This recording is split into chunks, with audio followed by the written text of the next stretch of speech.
Hi, we continue to our lecture on the unpaid work. Hopefully, this would be the last part of our lecture.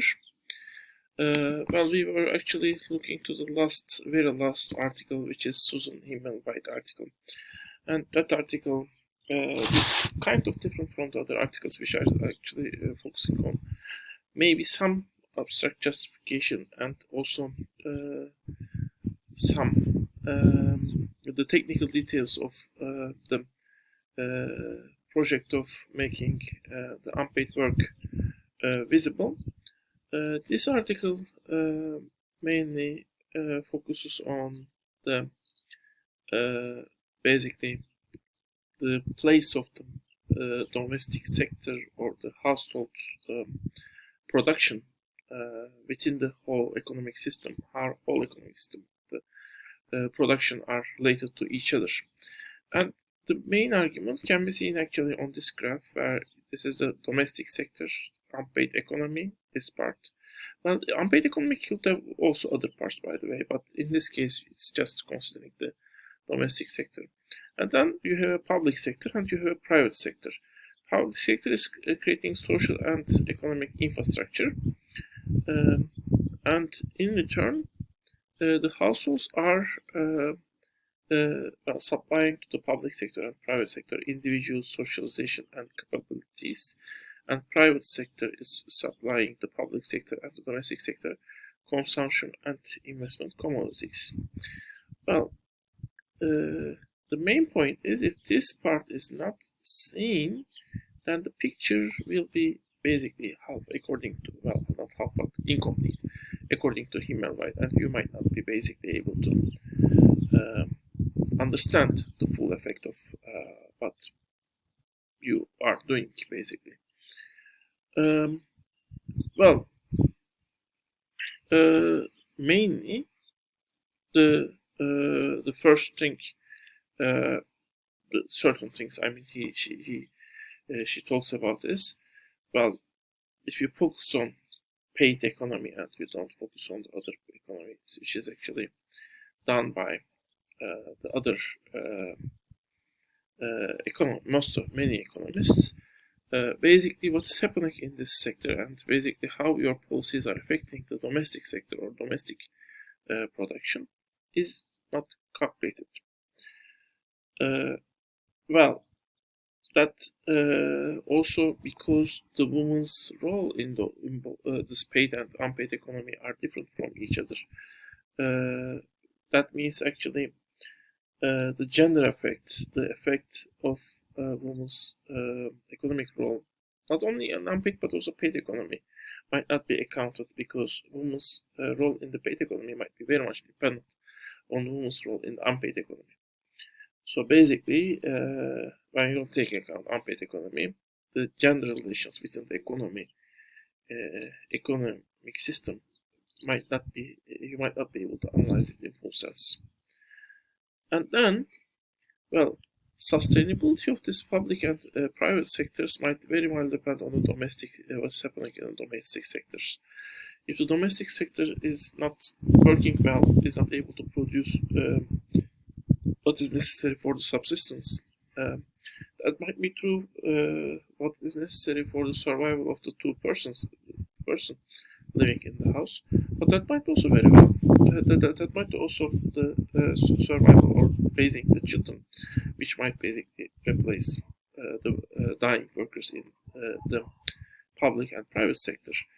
If it is not working well, in that case, basically the public sector and private sector might not be sustainable, and that might be caring for the children in the right way and having the time and resources, both time and resources, necessary for that, and also getting children sufficient level of skills. Maybe that's necessary for the economic system, which might include social skills, basically, and also maybe having children at all might be also one thing. I mean, if domestic sector is completely neglected and basically working in a domestic sector, it might be something unpleasant. People might not rather have children, maybe. That might be one possibility. So those are the things. And the other things is, of course, the inter-household bargaining, which is actually very much dependent on what is actually what the domestic sector gets from the private sector, but in terms of consumption, investment commodities, but also the income that is coming to the house and giving different powers to the different members of the household.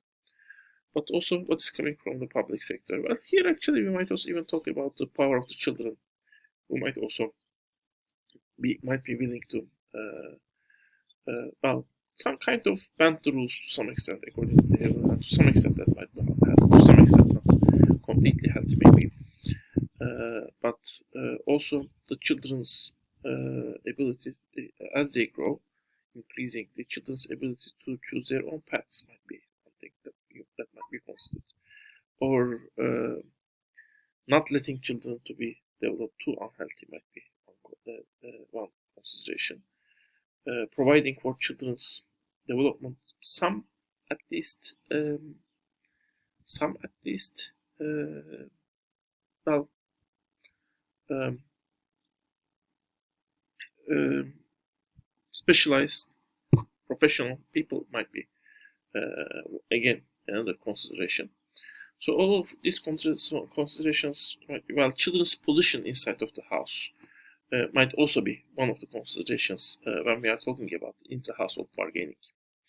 And there, actually, the greater society that is part of the unpaid economy, the community, the cooperatives, maybe the volunteers, cooperation, the volunteer organizations, all of these might also be put into the question.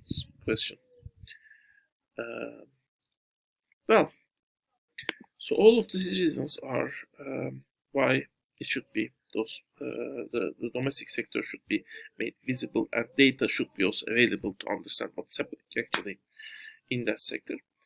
And two examples she gave actually is one of the cut of the childcare spending. Well, basically, if you cut childcare spending in the public sector, when you just see these two sectors, it might be something good, because cutting childcare spending will benefit private sector, and you might expect that, so that the private sector will have higher level of profits, and it doesn't do any harm to the private sector if you just look to them. If you just take into account the private sector and public sector into account. But when you cut child care spending by the government, and maybe defund the child care facilities or close them, that may basically, well, either make women stay home, care for children. They might be taken out of the private sector as a labor force. They might be forced to work in the domestic sector, and in efficiency-wise, actually, many more people might need to go to the unpaid sector and domestic sector and work there to care for children. In addition to that, well, alternative might be the children might not be cared that well, and as a result, the skills of the children, social or technical skills, might be smaller when it comes to them, when the next generation comes, and basically next generation labor force takes over the economic system. Basically, both private sector and the public sector might be harmed from this development when they cut the childcare spending. So basically, I mean, when you take the domestic sector into account, cutting this childcare spending might be something that might be harming both private sector and public sector. Of course, one might try to do the double shift, I mean, working both domestic sector and private sector, but that might also veer them, and the quality of what they do might decrease in both the house and inside of the house and the private sector. Also, some women might be depending to the income that is coming from the private sector. So basically, when that income doesn't come, they might lack resources, monetary resources, and they might choose to either neglect their child care work in terms of labor and get more money, or basically stay at home but try to struggle with their labor power to replace the lack of money. Now they lose because they need to care for children instead of basically working and leaving their children to the public healthcare, childcare facilities. Well, another thing was actually the working family tax credit or family credit, which actually it's described in much more detail by them in the article. But let me summarize it. Basically, it is given by the government to the families where one member of family works.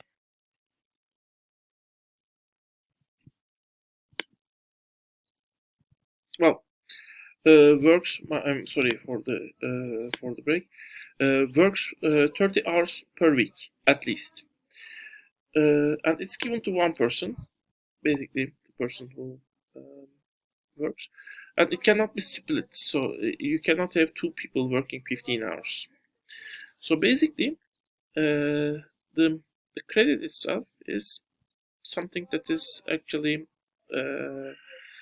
well has a particular effect in the domestic sector. First, well, if the person works in the if one member works in the paid economy, you get an extra income that's coming from the government, of course, which is actually encouraging people to go and work in the private sector.